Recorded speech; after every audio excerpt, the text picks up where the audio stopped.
Hello and welcome to a Smurd P video, and today we are at chapter 11 of X of Swords, X-Men Status, which is kind of like the halfway mark for this event that, I mean, all of Hickman has done, it reminds me of the old days, and he does a journey. This whole thing's a journey, and such is this event. It's a journey, but it's getting a bit tedious now and a bit slow. So I'm hoping this second bout of storytelling is going to be a little bit fast-paced, as well as delivering a good story. I still want a good story at the end of the day. Go. So Jonathan and Tina Howard are writing this or sharing this, however you want to do. So pretty much all the worlds in Otherworld, I don't understand Otherworld, if I'm being quite frank with you and honest with you. They're all getting invitations, and they get an opportunity to vote for, I guess, outsiders to go into their lands, or a bit of crossover perhaps. However, the nays kind of win.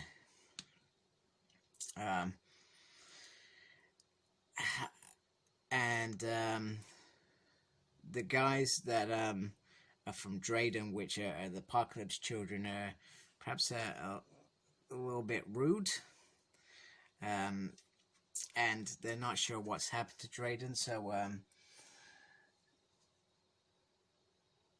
this fella tells it as it is with Phantom and Pestilence. So they talk about how they killed their childless king, poisoned every drop of their oceans with Dryden blood, and this is all that's left of that. So pretty much the next question is, are you guys ready with your swords? And they say, our 10 hungriest fighters with our 10 thirstiest blades, my lady. And Jamie says they're on their way as well. So they are ready, and you can see in the little swimming pool, you got Apocalypse down. It might be a bit hard to see. So Apocalypse comes up and says, and they're discussing rituals, him and Gorgon. Gorgon says that he's lived through enough, and they're boring, and they're all about blood and sacrifice and souls. Yeah. And Apocalypse's speech is, are you ready, my countrymen? Have you said your goodbyes before we proceed? And Gabriel's like, yikes, our goodbyes. Maybe a little pep talk. So he says, sword bearers, most of you immunes, you have tasted the sweetness of immortality, which has been very short, let's be honest, for most of them other than Wolverine. And now they're going to step into Otherworld, where all realities are one, and your defeat will mean the death of Krakow. So that's the consequence of the failure, and the death of the Earth, and the death of you, as you are now never to return. And I've got to say that, just try to get you a little bit closer to this, but I love this little scene here. So you can see, I guess, the bad guys on the top, and you can see our, well, I say heroes on the bottom. There, I thought that was very, very nice. So the next, so I consider this story 3 parts. It's the beginning, which is like the invitation. Are we ready? Now the second part is, so we've seen all the men's journeys to get to this point. Now we're going to see Ariko's journeys, should we say. And pretty much they start talking and say, well, we've got our swords and we know what we're doing. However, what they're saying is that these swords aren't with us, they're with others in this world, and maybe not people that we, or creature, whatever you want to call them, that we would you know, deal with, or creatures that we would trust. And this one's like, she wants to be one of their hearts, etc. But this dude here, he's like, no, you won't. Pride does not stand in the way of any of this. Bring the blades. That's nothing else that matters. You have to get over whatever gripes you may have with them. So Sumner comes here and is probably accused that the world isn't happy with what they're doing, that blood is still costing this world too much, and this is clearly like Krakon Arako is like its brother or its half. Yeah, you know, it's like the other half of him. And we almost get like a Douglas little moment here. We get the tree kind of having a little cry there, but you know, she says, I think it's a she, says, I will fight. Pretty much like Douglas, I will fight. Next one is this big creature, and he is promised that if we go into this other world, there are plenty to plumage. And then another one, a hunter, slaver. She's in. She likes blood. She likes killing. She's all in. Next one is a bit more complicated. He wants to see death beg, like he saw very, very many years ago when he was told off by his mom and beaten. He in the end, he ended up running and crying. He wants to know what is the offering from the trader. He says, we need you. Can ask anything. If we win, it's yours. He's like, he's waited for those words for many years. And then once again we get more. I mean, this one I think got words because she's has she killed everyone? She might have killed everybody. They worship death, and death I have given them. So there we go. Nice and simple. Here are the swords. And then we get this nice little spread. The blades of Arako. War. Sumner. The white sword of the ivory spiral. Red root the forest. Solemn. Annihilation. Iska the unbeaten. Death. Bell the blood moon. Porg. Porg. Actually, that's just the names of the guys who are going to be wielding their sword. I'm sorry. Some of the swords are called after them. This one's called Seducer, for example. Mercy. Right, let's move on. That was embarrassing.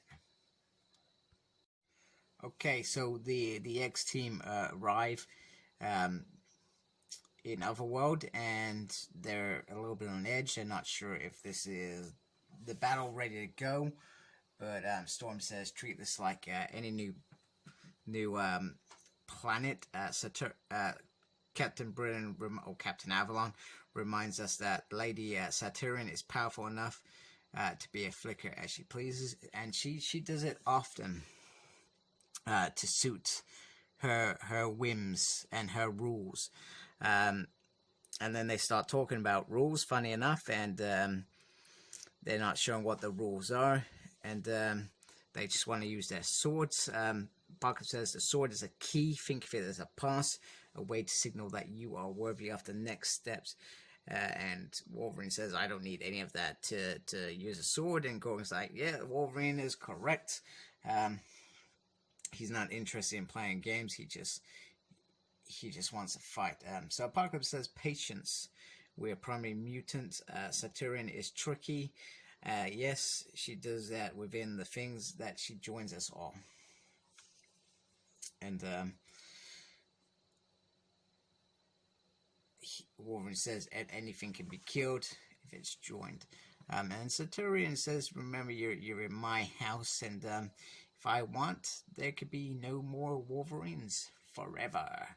And Betsy says, you know what, this is your game, we're your pawns. So Betsy plays the game really well there, I think. In saying those two things, she plays to Saturn's ego, you know.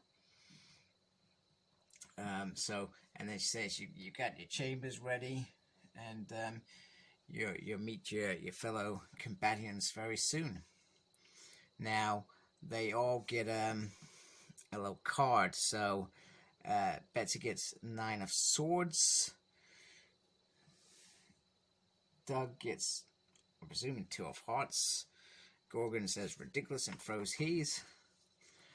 Captain Evelyn wonders what game she's playing, and he's the Knight of Pentacles. Ileana is quite happy with hers. And Cable gets called the Fool. Wolverine gets called Strength. Storm has Death. And the game no longer suits Apocalypse, apparently. He is frustrated and goes to see Saturn, who is on her way to another engagement, and says, what are you taunting us with? And Saturn says, you're big and you're reckless, oaf.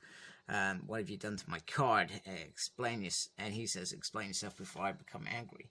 He says the cards are very old and they are only meant to be treated as a gift, should we say, and you're a guest here. He says, don't speak to me about hospitality.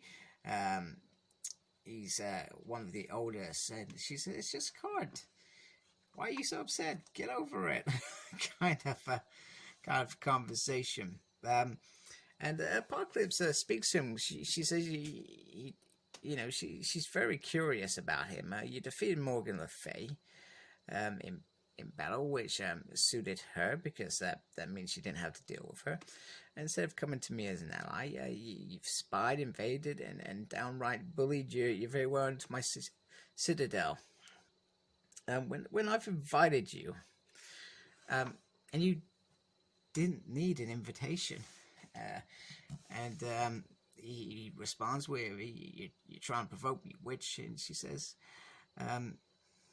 she mocks him, saying, it's a fine word to use against me when you've been doing lots of naughty rituals yourself. And he says, everything I've done has been for a millennium for that reason. And then this is the point where she's saying, well, I'm surprised that somebody as old as you is being rather impatient now, just trying to get this over and done with. And she says, you can accompany me down onto my next appointment. And he sees the helm, and he's fought with it for 1,000 years. And then we see down here, his card is the Lovers, and it's got some sort of death thing above there, which I'm presuming perhaps is the helmet, perhaps something else. And he's surprised. And he says, "Tell me how." He thought she was dead, and he says, "Survival of the fittest." The answer is simple. It's what Apocalypse has always been about. And if I'm right in interpreting what I've read over the last few weeks, she gave him that incentive: survival of the fittest, the strongest, etc. And then we get a little breakdown of what each card says, which I'm not going to bore you with. So once again, there wasn't much action, but there's a point to this.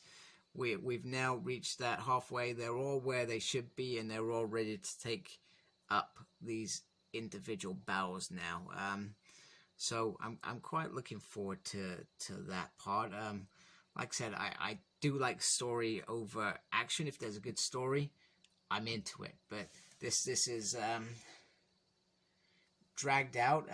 Maybe it's dragged out for a good reason. Tell each of their X-Men stories, so that when they come to fight, we care about them. But most of us have been reading X-Men for a very long time, and have probably care about these characters very, very deeply. And we usually know X-Men death isn't the end of anything anyway for X-Men. Somehow they always manage to come back if somebody wants to write about that character.